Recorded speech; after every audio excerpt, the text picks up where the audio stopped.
Hey everyone, this is Oliver, and for this artistic critique, I'm going to be doing Emma Young's carved biomorphic form.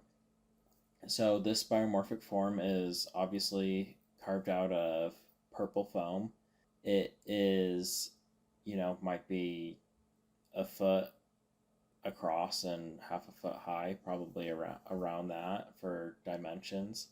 And it's a very thin, um, airy type form. You very much see kind of a sphinx like shape or humanoid type shape.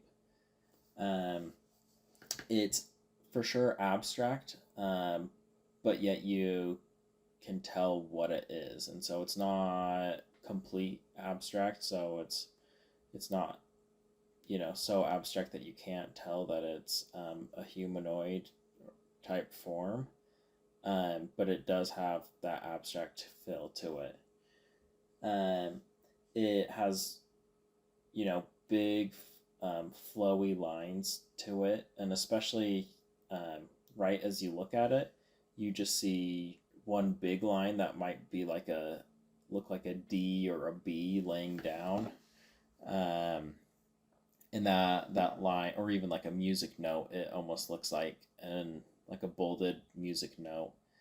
um, and so that line kind of it starts at one side. It starts at the tail end at the bottom, and then it swoops up, and then it has kind of like a smooth 90-degree turn that then kind of curves back underneath itself, and then you have, of course, like the bulbous doorknob head that is at the top of the object.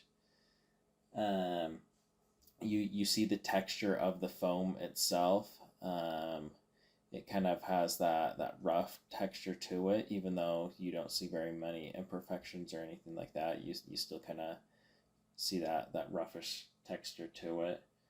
Um, Kind of moving on to analysis, um, you get that. I think this works well being made out of foam because it almost kind of looks similar to like a sandstone or like a stone type of material, maybe like something that would have been made back on the Egyptian days, and that kind of falls back into that sphinx like form, um, that it's made out that it looks like. um,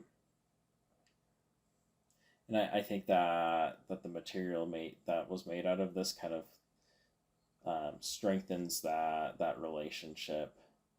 Um, Moving on to interpretation, I think it's obviously that humanoid sphinx like shape, but I think that pops up to me just because I've seen um, so many other abstract um, forms and sculptures that kind of have similar shapes to it and stuff like that, and we always, when discussed, we always kind of relate them back to a humanoid type form, and especially with um, Egyptian history being so popular in art history, you always think of what the Egyptians made, and so I think that's why this instantly kind of pops up into my head.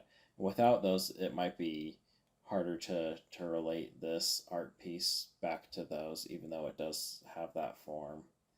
Um, and I think it is kind of more of a formal piece. Um, and the artist might be trying to play on that relationship of um, art, kind of ancient art mixed with modern art. Um, and for my judgment or evaluation, I think this piece is very successful. I'm not sure if it has super deep value to it in my head. I think probably for some other people it does, but it does very play well off of that kind of organic human form, um, and that could mean a lot of things to certain people. And so I do think it is a successful piece, though. Okay, Thank you.